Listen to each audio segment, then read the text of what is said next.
Assalamualaikum warahmatullahi wabarakatuh.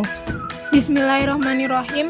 Perkenalkan, nama saya Ida Fitriyatul Hasanah dengan nomor NIM 430 2019 0064. Nah, video ini saya buat guna untuk memenuhi tugas UTS mata kuliah Manajemen Pelatihan Dakwah yang diampu oleh Bapak Muhammad Mustalikul Alwi MPD. Yang akan saya bahas di sini yang pertama itu ada pengertian, ruang lingkup, dan tujuan manajemen pelatihan dakwah.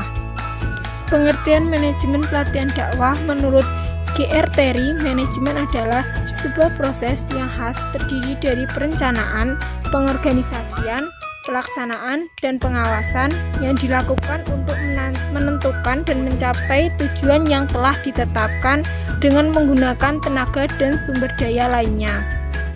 Ruang lingkup manajemen pelatihan dakwah. Setiap ilmu itu kan memiliki objek material dan objek formal.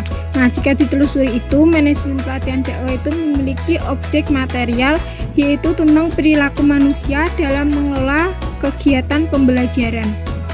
Tujuan manajemen pelatihan dakwah yang pertama itu terkelolanya upaya meningkatkan keterampilan, yang kedua terkelolanya upaya meningkatkan sikap, yang ketiga terkelolanya upaya meningkatkan pengetahuan. Selanjutnya itu tentang perencanaan pelatihan dakwah.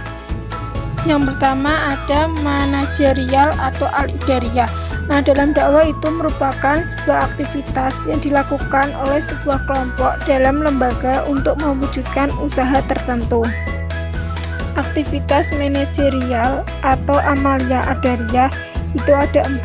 Yang pertama ada tahdid atau perencanaan, yang kedua tanzim atau mengorganisasikan, yang ketiga itu taujih atau menjalankan, nah yang keempat itu riqobah atau evaluasi.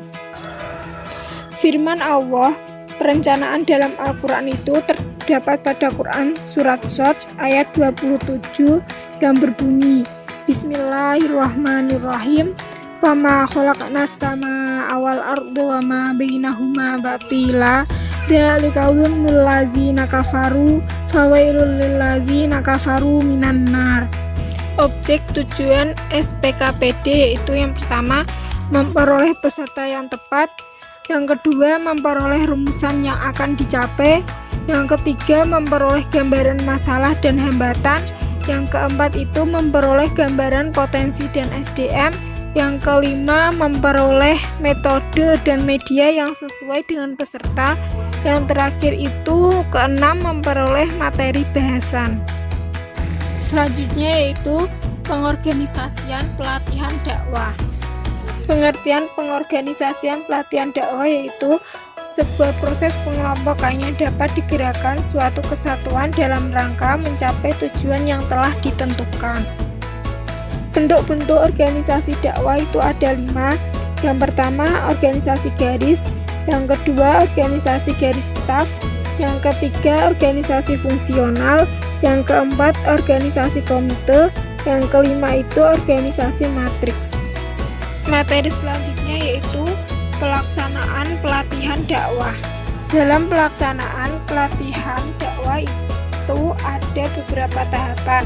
Yang pertama ada pembukaan, yang kedua ada proses belajar dalam pelatihan, yang ketiga itu penutup.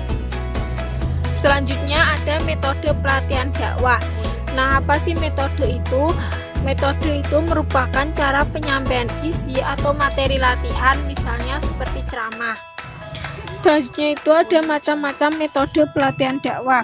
Yang pertama itu metode penasaran, yang kedua metode curah pendapat, yang ketiga metode diskusi kelompok, yang keempat metode diskusi panel, yang kelima memperoleh metode penguasaan, yang keenam metode kerja kelompok, yang ketujuh metode simulasi, yang ke-8 metode bermain peran, yang ke-9 itu forum. Sekian dari saya. Apabila masih banyak kekurangan mohon maaf. Semoga bermanfaat. Wassalamualaikum warahmatullahi wabarakatuh.